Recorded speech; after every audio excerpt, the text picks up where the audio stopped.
Hi, folks. It's Mark Smith with Family Tree Counseling Brand Life Coaches. And to start out today, I first need to wish my beautiful wife a happy birthday. Renda turned 45 years old today. Are you supposed to say how old they turned? She's a youngster. I'm 58 years old. But I'm wearing this hat in honor of Rinspire Life Coaching. What does it say? It says, get centered, feel strong, and live Rinspired, as in inspired by Renda. So she got on an airplane and went and saw her sister for her birthday. So that's what she wanted to do. So I got her an airplane ticket and off she went. And I'm holding down the fort with the doggies and have a pretty serious topic today to discuss. What's up with all these arrests and all these firings of famous people, famous men, due to sexual harassment? There's a flood of them. So the title of the video is the Rampant Sexual Harassment Scandals, Sexual Addiction, or an Epidemic of Narcissistic Entitlement. Which is it? Is it sexual addiction or is it narcissism? I'm going to get me a throat lozenge. So I'm going to go through and I'm going to talk about how many guys are there. 1, 2, 3, 4, 5, 6, 7. I'm going to talk about 8 men. And most of them are very recent, but some of them go back as far as 2009. So we'll start with Matt Lauer. The claims against Matt Lauer run the gamut. He made lewd sexual remarks about female colleagues. He once invited a female employee to his secluded office and then exposed himself. He gave one female colleague a sex toy with an explicit note about how he wanted to use it on her. This is a guy that we wake up in the morning and you're supposed to feel safe and comforted. The allegations didn't stop there. Lauer would also reportedly quiz female producers about their sex lives. He also reportedly had a button on his desk that allowed him to lock the door. 2 women tell Variety that it enabled him to welcome female employees and initiate inappropriate contact, knowing that nobody could walk in.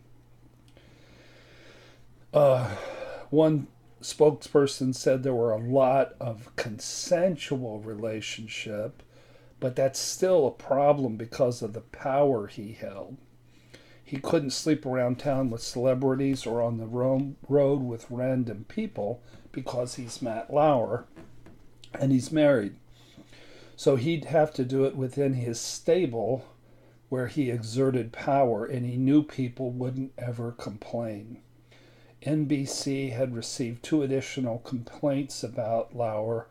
One was from a former employee who says she had sex with Lauer in his office in 2001.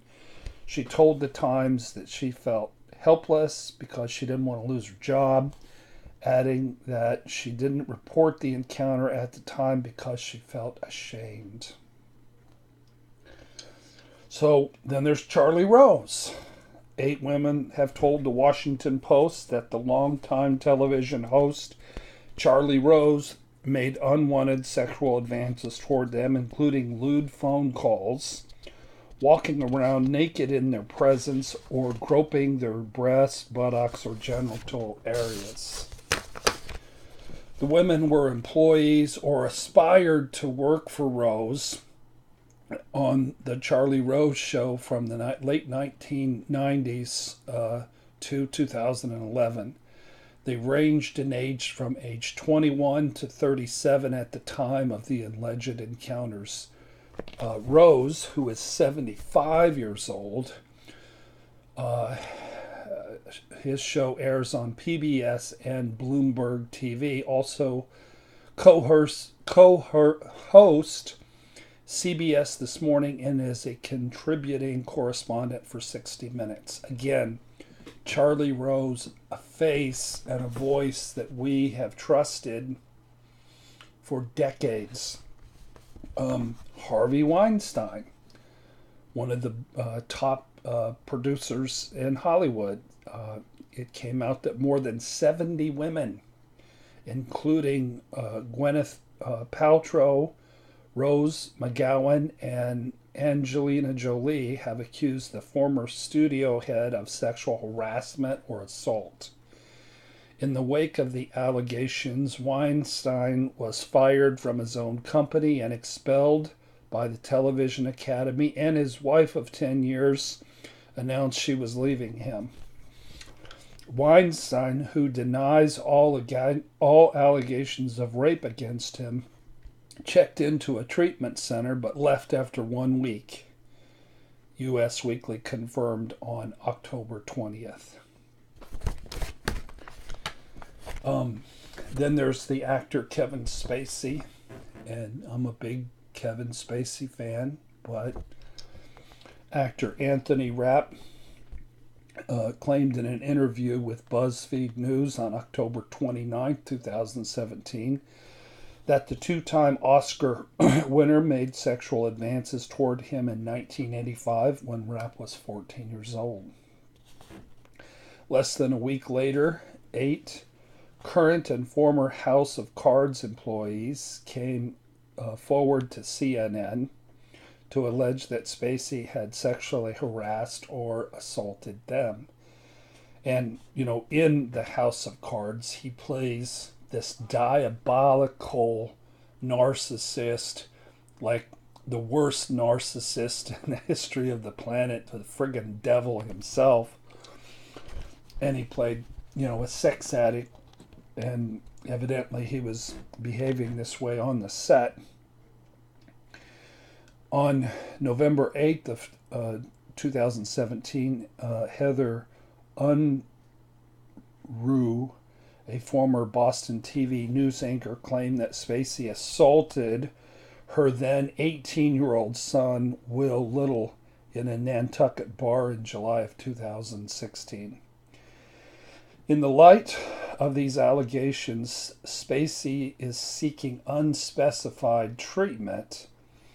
The spokesman said Mr. Spacey is taking the time necessary to seek evaluation and treatment. A representative for the star said in a statement to us on November 2nd, 2017, no other information was available. Probably the worst one of the 8, Bill Cosby. Bill Cosby, the guy who would sell you Jell-O and pudding.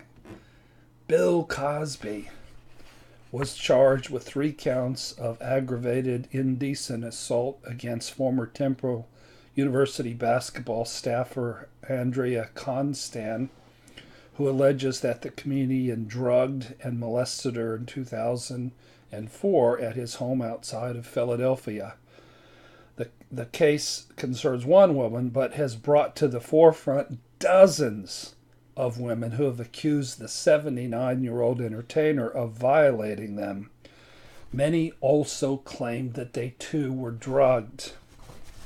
Then there's Jared Vogel. I'm from Indianapolis, and this Jared, the subway spokesman, I would run into him at Pacer games, and we would see him walking around several times out in public. But His tenure with Subway ended when he was investigated for paying for sex with minors and receiving child pornography in 2015. On August the 19th of 2015, he agreed to plead guilty in federal court to possessing child pornography and traveling to pay to have sex with minors. He pled guilty to charges in November of 2016, was sentenced to serve 15 years and 8 months, with a minimum of 13 years before he could be released. His attorneys wanted him to go, and he did go to the federal correctional institution called Inglewood near Littleton, Colorado, because it has a program for sexual offenders. So, and he has been attacked in prison on multiple occasions, because when you're a pedophile and you go to prison, that's what happens. Okay, this is one that shocked me. Garrison Keillor, for Christ's sake.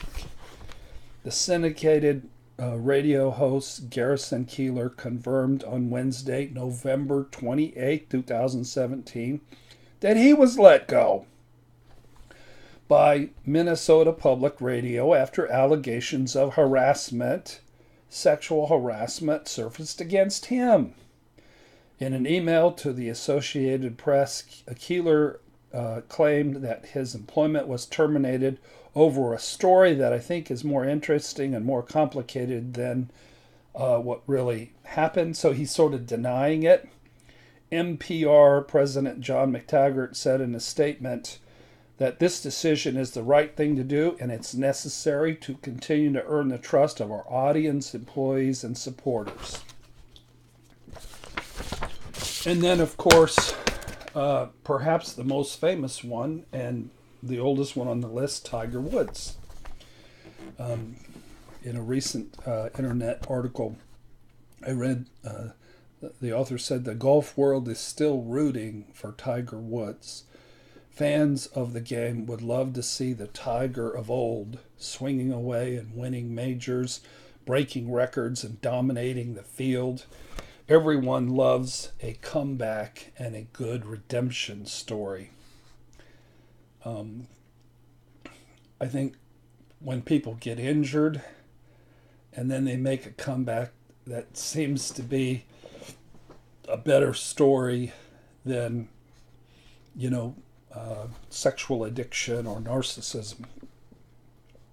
People in general would have one less thing to shake their heads at if the demons of 2009 could be exorcised forever.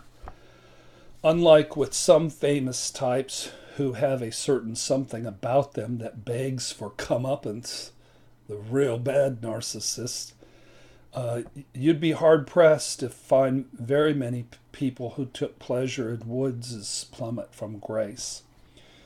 To make a really long and convoluted story short, Woods' morning after Thanksgiving 2009 accident in his Escalade hitting a tree occurred just days after the National Enquirer reported he was having an affair.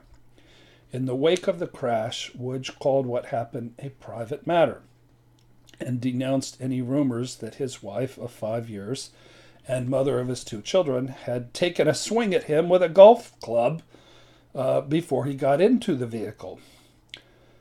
But that was hardly the end of it, as Woods was ultimately exposed, one allegation at a time, as a serial cheater. What people don't understand is when you have sexual addiction, it actually does brain damage. And I don't think this is a matter of Tiger Woods was just ashamed and he quit golfing as much. I think that his brain was impacted by his sexual addiction. And, this is the leading people in the field of sexual addiction. They do brain scans of their patients before they enter into the treatment center, and then 3 or 4 months later, they do another brain scan, and it's a lot less lit up after the treatment. So it's a shame. This guy should have gone down as the greatest golfer of all time, and he's not going to. Jack Nicklaus is going to retain that title by a slim margin over Tiger, most people believe. But this guy had 10 more years to golf, but his sexual acting out and his sexual addiction ruined him, as you know, well as some physical injuries. So I had a previous video talking about the distinct 10 differences between a narcissist and a sex addict, and I'll put the link on this video where you have the description of the video, so you can link to it. It's called 10 Distinct Differences Between Narcissists and Sex Addicts. So here they are. A narcissist have a distinct, very differentiated and hidden real self. Excuse me.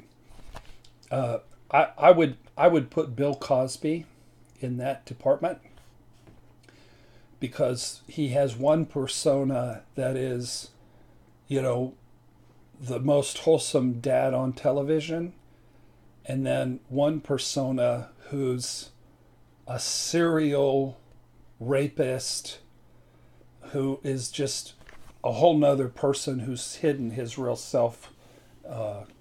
That's what was so shattering for me. It wasn't just that my fiance was unfaithful. The shattering thing was that she was a whole nother human being who was just pretending to be who I wanted her to be, and that she had never even really existed. And that my whole 6.5 years with her were just an act. That's the shattering part. A sex addict, it's not that clearly defined, that the different sense of self. There is a person acts differently under the influence of sexual addiction, but there isn't a totally different person in there. Number two, a narcissist never loved you to begin with. And if you married young and your middle-aged husband has gotten involved in sexual addiction, he very well may have loved you and may still love you. But a narcissist never, ever, ever loved you. Number three, narcissists have zero empathy. So they can't feel remorse. They're sad they got caught. They're sad that they lost their $25 million gig on morning TV. They're sad that they lost their endorsements.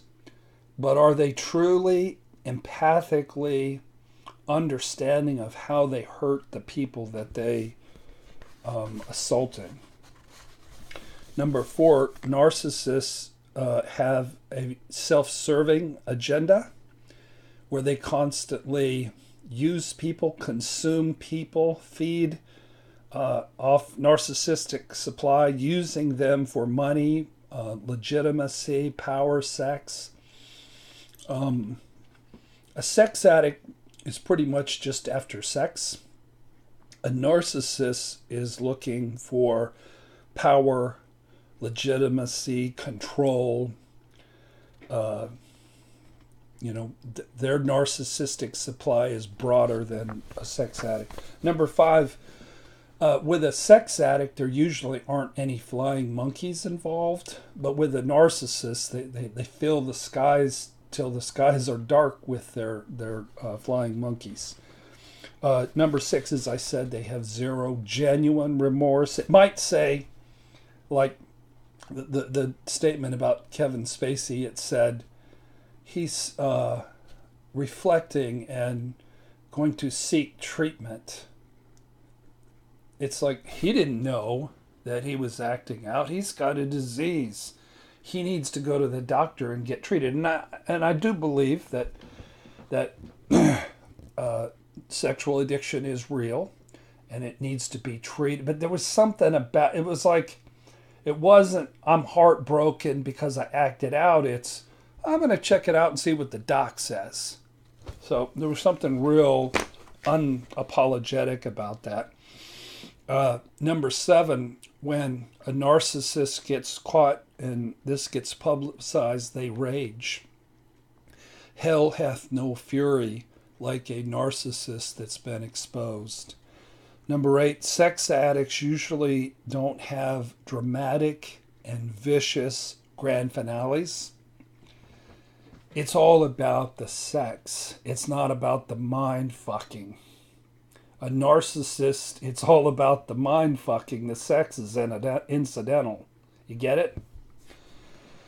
Number 8, therapy will make a narcissist worse.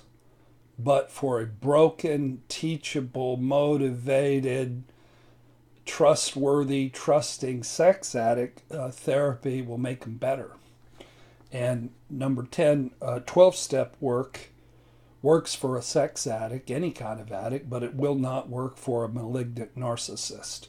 So those are the 10 ways that I see that sexual addiction looks like narcissism.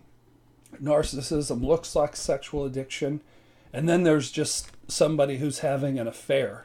Those are 3 different categories, and they're treated 3 different ways.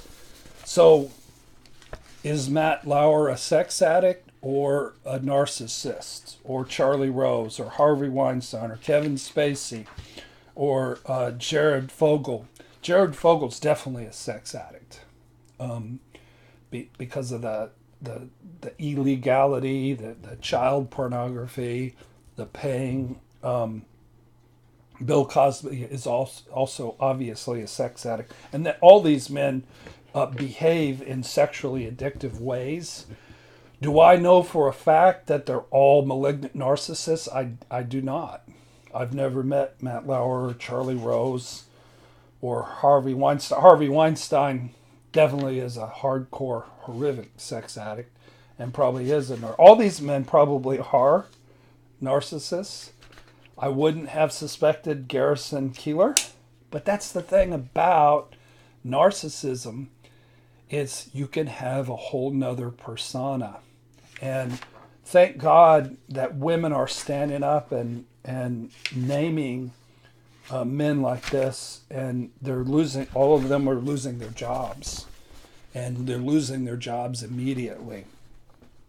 Sexual addicts are so caught up in their fantasies and their sexual acting out that they have long since lost their ability to experience true love and true intimacy, from which qualities such as loyalty, fidelity, and appropriate sexual boundaries come from. So if you're healthy and you're connected to your partner, even if you have a chance to go out and have sex with all kinds of people, you don't do that because you're connected to a person, you love a person, and there's loyalty and fidelity because it comes from your heart, it comes from your spirit, it comes from love.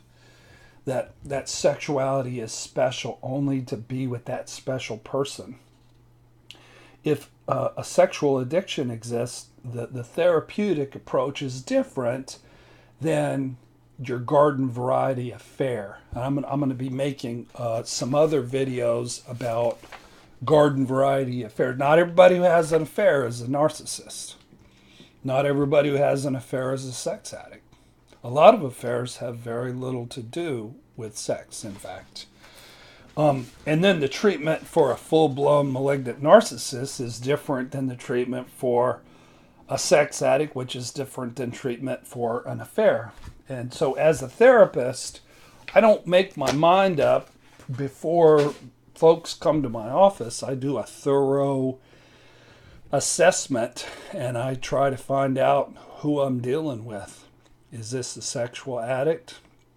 I've worked with a lot of very humble, broken, spiritual, repentant men who've worked 12-step programs, who've gotten better, who've become pillars of society, who've given back through the 12-step program, who aren't narcissists. So are you dealing with somebody who has that kind of recovery potential, or are you dealing with a stone-cold malignant narcissist who's out to use the therapy to manipulate their partner, or are you dealing with somebody who's just having an affair? It takes a wise and experienced therapist, one who's grappled with their own addictions and their own woundedness and shattering. And it takes a therapist who's been in the business, 30 years to sort of know the difference, and somebody who's been trained by Patrick Carnes and leading people in the field. So, interesting topic. Are we seeing just a rampant speeding up process in our culture of narcissistic men being exposed because they walk around and they're so entitled and they have so much power and they have so much money, they think they can just go around raping and touching and, acting out. And let's keep this discussion open, because if it continues at this rate, we're having 2 of them a week lately. Just October and November, the mighty have fallen. So let's just pay attention to what exactly is going on here. Or is it every case is different? And I would submit to you that every case is different. But some of those cases sounded the same. Some of those people are darn right evil, and they have been exploiting women for decades, and some of them need to go to jail. Jared isn't the only one that deserves to go to jail. Bill Cosby deserves to go to jail. Harvey Weinstein deserves to go to jail. And all of them deserve to lose their jobs. So, okay, well, that's all I have to say on that very dark, interesting subject. If you haven't joined our YouTube channel, please subscribe, and you'll be notified when we have live streams and when we have videos come out. Also, check out my website, familytreecounseling.com. I do have a book on helping couples to heal after an affair, and I think it's one of the best books on that topic. I have a book on healing shame. I have a book on healing abandonment issues, and one on dealing and recovering from narcissistic abuse. So, while my wife is in Alabama, I've got a little bit of time on my hands. I'm going to be making probably 3 more videos, probably tomorrow.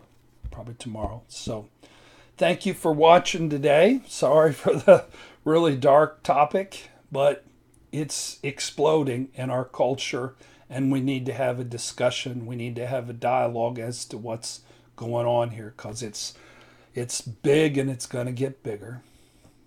Peace.